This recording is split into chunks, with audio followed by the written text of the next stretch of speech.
সামান্য দুটি কথা বলবো। এক নম্বর কথা হলো, এমন কিছু কাজ আছে সেই কাজ যদি আমরা করি, আমাদের নামাজ রোজা হজ যাকাত এগুলি মুহূর্তের মধ্যে ধ্বংস হয়ে যাবে, আমরা তখন জাহান্নামে হয়ে যাব। জোরে বলি নাউযুবিল্লাহ। আর কিছু এমন আছে যেগুলো করা মাত্রই আমরা জান্নাতের উপযোগী হয়ে যাই। জোরে বলি সুবহানাল্লাহ, আল্লাহু আকবার। বন্ধুগণ আমার, যেই কাজগুলি করার কারণে মুহূর্তের মধ্যে আমরা জাহান্নামী হয়ে যাব, দুই একটা কাজের কথা বলি। এক নম্বর কাজ হলো, ওই সমস্ত লোকেরা যারা জমিনের আইল ঠেলে, নিজের জমি একদম প্রাচীর দিয়ে বিল্ডিং করে, বৃষ্টি যখন আসে পাশের মানুষের অন্যের জমিতে পানি পড়ে, রাস্তা নিজে ছাড়ে না, রাস্তা না ছাড়ে অপরের উপর জুলুম করে অন্যের জমিতে রাস্তা করে নেয়। এই লোকগুলি ভালো না খারাপ বলেন? জোরে বলেন সবাই, ভালো না খারাপ? এই লোকগুলি আমাদের দৃষ্টিতে খারাপ, ইসলামী শরীয়তের দৃষ্টিতে তারা কিরকম? বিশ্বনবী বলেন, মালউনুন মান গায়্যারা মানারাল আরদে, ওই লোকগুলি অভিশপ্ত, ওই লোকগুলি লানত প্রাপ্ত যারা জমিনের আইল ঠেলে, যারা জমিনের আইল পরিবর্তন করে, এই লোকগুলি হলো লানত প্রাপ্ত। জোরে বলি নাউযুবিল্লাহ। লানত প্রাপ্ত, এরা যদি লানত প্রাপ্ত, এদের জন্য জান্নাত হারাম। এদের পরিণতি কি হবে? কোরআনে কারিমে আল্লাহ পাক বলে দিয়েছেন, উলাইকাল্লাযীনা লাআনাহুমুল্লাহ ওয়া মান ইয়ালআনিল্লাহু ফালান তাজিদা লাহু নাসীরা। আল্লাহ পাক বলেন, এই লোকগুলি হচ্ছে লানত প্রাপ্ত। কিয়ামতের ময়দানে এদের কোনো সাহায্যকারী থাকবে না, কোনো সুপারিশকারী থাকবে না, এরা নির্দ্বিধায় জাহান্নামে চলে যাবে। জোরে বলি নাউযুবিল্লাহ। সুতরাং আজ থেকে আমরা শপথ করব, আমরা জমিনের আইল ঠেলবো কিনা বলেন? জমিনের আইল কি আজ থেকে ঠেলবো? আইল কি পরিবর্তন করবো? এটা গুনাহ কবিরা। এইটা আমরা আজ থেকে আল্লাহর কাছে ওয়াদা করছি, আল্লাহ আমরা এই গুনাহ থেকে আমরা বিরত থাকবো ইনশাআল্লাহ। দুই নম্বর, আপনি মেয়ের নামে কেন, মেয়েকে ফাঁকি দিয়ে কেন জমি দলিল করে দেন? ছেলেদেরকে কেন দলিল করে দেন? ভাইকে ফাঁকি দেন, বোনকে ফাঁকি দেন, ওয়ারিসদেরকে ফাঁকি দিয়ে জমি দলিল করার যে টেন্ডেন্সি বর্তমান সমাজে আছে কিনা বলেন? আছে কিনা বলেন? যারা এই জমি হকদারের হক নষ্ট করে সর্বনাশ করে দেবে, কেউ যদি জাহান্নামে মানুষ দেখতে চায়, এই লোকগুলো যেন তাকিয়ে দেয়, দেখে এরা নিশ্চিত জাহান্নামে যাবে। কোথায় যাবে বলেন? জাহান্নামে যাবে। বন্ধুগণ আমার,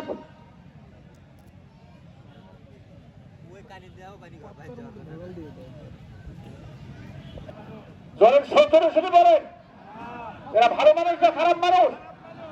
এরা কিরকম খারাপ, কতটা খারাপ? কোরআনে কারীমে আল্লাহ পাক বলেছেন, আমার নির্ধারিত বিধানকে যারা লঙ্ঘন করে অন্যের নামে এইভাবে অন্যায়ভাবে জমি মাহরুম করবে, ওয়ারিসকে ফাঁকি দিবে, আল্লাহ পাক বলেন এদের জন্য আমি জাহান্নামে ঢুকিয়ে দিব, আমি কিয়ামতের ময়দানে ধরবো আর জাহান্নামে ঢুকিয়ে দিব। জোরে বলি নাউযুবিল্লাহ। এরা হলো ঠকবাজ, এরা লানতপ্রাপ্ত, এরা হচ্ছে ধোঁকাবাজ। এদের জন্য আল্লাহর জান্নাত হারাম। বেশি দূর যাওয়া লাগবে না। সূরাতুল মুতাফফিফিন 93 নম্বর 83 নম্বর সূরা, প্রথমে আল্লাহ পাক বলেন ওয়াইলুল লিল মুতাফফিফিন। আল্লাহ পাক বলে, শোনো, যারা মানুষকে ঠকায় এদের জন্য ওয়াইল নামক জাহান্নাম রেডি করে রেখে দিয়েছি। জোরে বলি নাউযুবিল্লাহ। এদের বৈশিষ্ট্য কি? এরা মানুষ থেকে তখন নিজেদের হক বুঝে নেয়, এরা পরিপূর্ণভাবে নেয়, কিন্তু যখন অন্যকে দেয় এরা তখন ঠকায়, এরা তখন কম দেয়। এই লোকগুলি জাহান্নামে যাবে। এরা হলো ঠকবাজ। নবীর সুপারিশ এদের ভাগ্যে নসিব হবে না। কেন হবে না? আল্লাহ রাসূল বলছেন এরা আমার উম্মত নয়। কত কঠিন কথা! এই কথা কোন দিন বলেছেন? আবু হুরায়রা রাদিয়াল্লাহু তাআলা বলেন, বিশ্বনবী একবার মার্কেটের মধ্যে ঢুকলেন, ঢোকার পরে তিনি ওই খাদ্যগুলি চেক করতে গিয়ে আটার স্তূপের মধ্যে তিনি হাত ঢুকিয়ে দিলেন। জোরে বলি সুবহানাল্লাহ।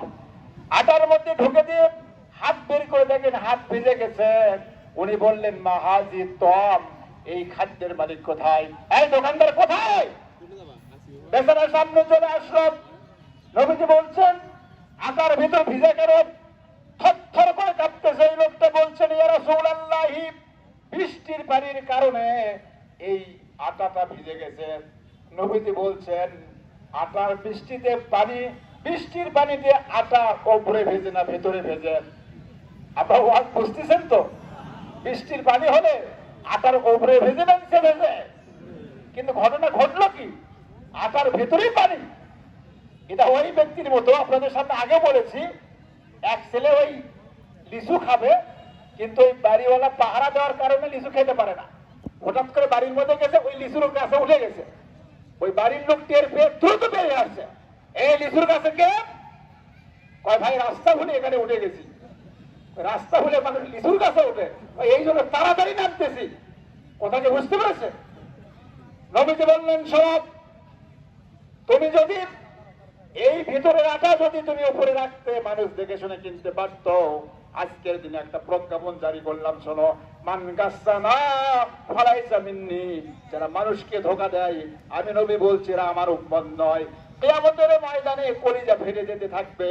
ওই মুহূর্তে হাউজে কাউসারের নিকটে যেতে থাকবে। বিশ্বনবী দেখার পরে বলবেন, সুকান সুকান, দূর হয়ে যাও, দূর হয়ে যাও, তুমি লানতপ্রাপ্ত, তুমি কেন এখানে আসছো? সঙ্গে সঙ্গে প্রাচীর পড়ে যাবে, তাকে অ্যারেস্ট করে জাহান্নামে দেওয়া হবে, কারণ বিশ্বনবীর আইনের বরখেলাপ করেছে। জোরে বলি নাউজুবিল্লাহ।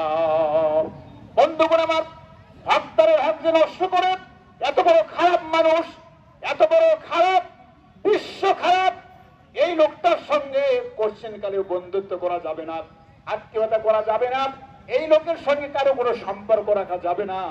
এইটা বলেছেন আলী রাদিয়াল্লাহু তাআলা আনহু। জোরে বলি সুবহানাল্লাহ। আপনারা জোরে সোরে একটু তাকবীর বলেন তো, আল্লাহু আকবার, আল্লাহু আকবার, লা ইলাহা ইল্লাল্লাহ, আল্লাহু আকবার, ওয়ালিল্লাহিল হামদ। আলী রাদিয়াল্লাহু তাআলা আনহু তার ছেলেকে ধরলেন, বুকের সঙ্গে জড়িয়ে ধরে বলছে, বাবা লা তাসাবান্না ফাতিয়া রাহিমিন, ওই লোকদের সাথে তুমি কখনো বন্ধুত্ব করবে না যারা হকদারের হককে নষ্ট করে। জোরে বলি নাউজুবিল্লাহ। আলী রাদিয়াল্লাহু তাআলা, বাবা আপনি কেন এই কথা বললেন? আলী রাদিয়াল্লাহু তাআলা বলেন, আমি কোরআনে কারীম শুরু থেকে শেষ পর্যন্ত অনেকবার পড়েছি, 3 জায়গায় রব্বুল আলামিন এই লোকগুলিকে লানত প্রাপ্ত বলেছে। এদের জন্য কোনো জান্নাত নাই, এদের জন্য কোনো পরকালে কোনো সুখবর নাই, এরা জাহান্নামে যাবে। এই খারাপ মানুষদের সাথে তুমি কখনোই বন্ধুত্ব স্থাপন করবে না, লানত করেছে। এই জন্য আমরা হকদারের হক নষ্ট করব? কথা বলেন না কেন? ওয়াজ বুঝতে পারছেন না? হকদারের হক নষ্ট করব? মেয়ে ফাঁকি দিয়ে ছেলের নামে জমি তৈরি করে দিব? ভাইকে ফাঁকি দিব? আমার নিজের কথা বলি, এই কথাটা মনে রাখবেন, যে এই কাজ করবে দুনিয়াও শেষ, পরকালও শেষ। এই লোকের ভাগ্যে কালেমা জুটবে না, এই কাফের হয়ে মারা যাবে, মুরতাদ হয়ে মারা যাবে, এর জীবনে পানি জুটবে না। এটা দুনিয়াবি শাস্তি। আর পরকালে কি শাস্তি হবে? তার চেহারাটা হবে কুকুরের মতো, শুকুরের মতো অত হয়ে যাবে। সেই দিন কোটি মানুষের সামনে বলা হবে, আকাফারতুম বাদা ঈমানিকুম, তোমার চেহারা যে কালো হলো এর কারণ কি? তুমি কি দুনিয়াতে আল্লাহর কোরআনের বিরোধিতা করেছিলে? ওই লোক তখন বলবে, বিরোধিতা করেছিলাম, এই জন্য আমার চেহারাটা শুকুর এবং কুকুরের মতো কালো হয়ে গেছে। জোরে বলি নাউজুবিল্লাহ। বন্ধুগণ আমার, হকদারের হক পয়মান করলে দুনিয়ার ক্ষতি কি? আপনার জীবদ্দশায় দেখতে পারবেন যে এই জমিগুলি লিখে পড়ে দিল, তার বড় লোক হওয়ার কথা, ভালো চলার কথা, কিন্তু চোখে দেখবেন সবগুলি আপনার চোখের সামনে বিক্রি করে শেষ করে দিয়েছে। নাউজুবিল্লাহ। আমার নিজের কথা বলতেছিলাম, কারণ কি? আমার মা আর মার মা মানে নানি, আর নানা ওই নানির ভাই, এক ভাই এক বোন। আমার মা 13 বিঘা জমি পেত। এই জমির জন্য যখন খোঁজ নেওয়া হলো, তখন মার মামা বললেন, তোমরা কোনো জমি পাবে না, কারণ তোমার নারীর নাম দলিলেই নাই, ওখানেই কেটে দেওয়া হয়ে গেছে, এই জন্য কোনো জমির মালিক হবে না। এই কথা মা শোনার পরে 1 সপ্তাহ বাড়িতে কান্নাকাটি করেছে, তেমন কিছু খায় নাই, শুধু কান্নাকাটি করেছে। 1 সপ্তাহ পরে স্বাভাবিক হয়েছে। এখন যে জমি আছে সব বিক্রি করলেও তারা যে ঋণগ্রস্ত হয়েছে, তার ঋণের 50% সুদ হবে না, তার মানে একদম বেস্ট হয়ে গেছে। হাত পাও ধরে বলি, এ কাজ জীবনে আমরা করবেন? বলেন করব? আর ভাই ধরে বলেন করব না। এইখানে যদি কোনো এরকম লোক উপস্থিত থাকেন, আমাদের কি ক্ষতি হবে শোনেন, একটা বর্ণনা বলছি, শোনেন ক্ষতিটা কি হবে। আবু হুরায়রা রাদিয়াল্লাহু তাআলা আনহু এরকম বক্তব্য দিচ্ছেন, বলতেছেন আত্মীয়তার হক যারা নষ্ট করেছে, পরের থেকে যারা বাদ দিয়েছে, কেউ যদি থাকে এখান থেকে তুমি চলে যাও। আরে চলে যাও তুমি, কেউ গেল না। ওই প্রান্ত থেকে একজন ছেলে চলে গেল, তার বুবুকে গিয়ে বলল, বাবা যে কাজ করেছে, তুমি যে পরিমাণ সম্পদ পাও সবকিছু তোমাকে দিব, আমার সাথে সম্পর্ক উন্নয়ন ঘটাতে হবে। জোরে বলি সুবহানাল্লাহ। ওই মহিলা বলার পরে বললেন, বাবা টুকরে কেঁদে উঠলেন, এতদিন পরে তুমি আসছো, তোমার বাবা আমাদেরকে মাহরুম করে গেছে, আর তুমি আসছো, অবশ্যই তোমার সঙ্গে আমরা সম্পর্কের উন্নয়ন ঘটাবো। তবে তোমাকে বলি, কেন তুমি আসছো? বলছেন আল্লাহর নবী সাহাবী আবু হুরায়রা রাদিয়াল্লাহু তাআলা আনহু এই ঘটনা ঘটিয়ে দিয়েছেন। এবার ওই মহিলা বলতেছেন, বাবা আবু হুরায়রার কাছে যাও, গিয়ে বলো কেন উনি এই নির্দেশ জারি করেছেন। চলে গেল বেচারাটা। আবু হুরায়রা রাদিয়াল্লাহু তাআলা আনহু বক্তব্য শেষ করেছেন, বলছেন আল্লাহর নবী সাহাবী আপনি কেন আমাকে অর্ডার দিলেন? সঙ্গে সঙ্গে উনি বললেন, বিশ্বনবী বলেছেন, আমার 2 কান শুনেছে, যেইখানে আত্মীয়তার সম্পর্ক ছিন্নকারী ব্যক্তি থাকে ওইখানে আল্লাহ রহমত নাজিল হয় না। জোরে বলি নাউযুবিল্লাহ, রহমত নাজিল হয় না। এই জন্য আমরা এই বিশাল অন্যায় থেকে আজকে দীপ্ত শপথ করব, আমরা এই অন্যায় করব। আরে ভাই ওই দিক থেকে বলেন তো, জোরে বলেন করব। ওই উত্তর দিক থেকে বলেন করব, করব। এই দিক থেকে বলেন করব। আল্লাহ তুমি সকলকে কবুল করে নাও, বলি আমিন। আল্লাহু আকবার পড়েন, আল্লাহু আকবার, আল্লাহু আকবার, লা ইলাহা ইল্লাল্লাহু, আল্লাহু আকবার, আল্লাহু আকবার, ওয়ালিল্লাহিল হামদ, আল্লাহু আকবার কাবীরা, ওয়ালহামদুলিল্লাহি কাসীরা, সুবহানাল্লাহি বুকরাতাও ওয়াসিলা।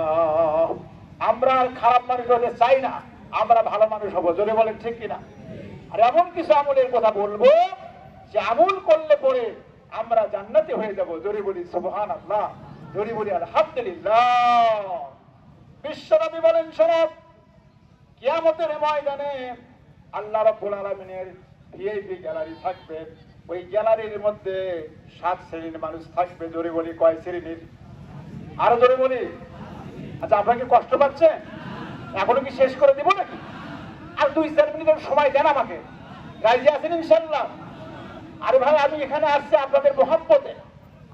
এই যে আমাদের ডাক্তার স্যার আসছেন, অনেকদিন পরে দেখলাম, অনেক মুরব্বীকে দেখলাম।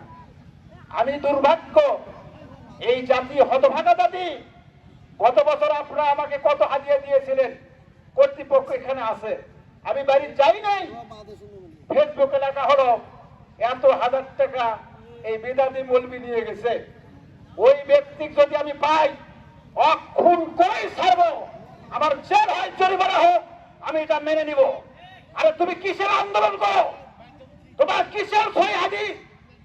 তুমি এখানে এসে 5,000 টাকা দিয়েছে, বেয়াদব কোথাকার। তোমাদের প্রতি লানত, তোমরা একটা আলেম মানুষের বিরুদ্ধে কলম ধরেছ, তোমরা কুরআন, তোমরা এই জাতির অভিশাপ। টাকা এই মহিমাগঞ্জ গুলিয়ার মাঝে ইমামতি করে টাকা নিতে হবে?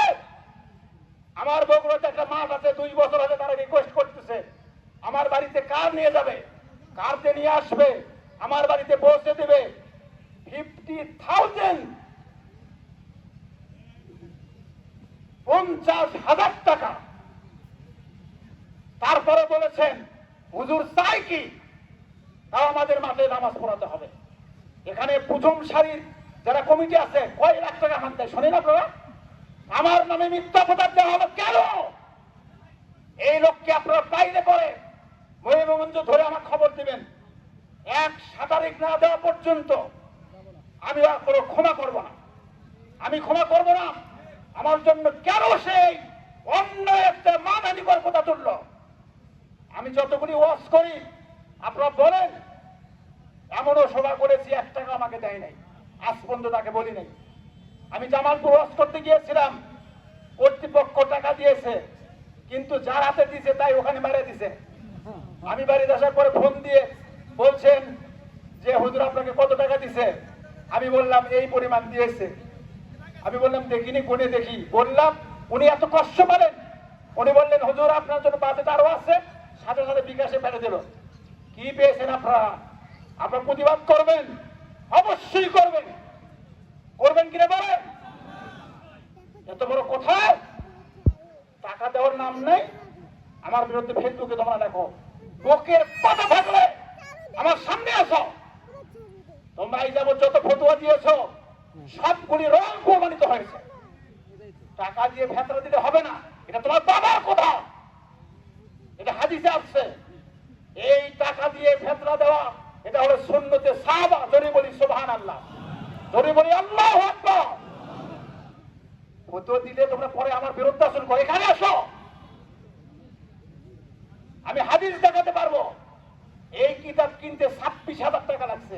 আল মুসান্নাফ লি আবি শাইবা, পৃথিবীর মুহাদ্দিসরা কেরাম বলেছেন এই হাদিসটা হলো সহিহ।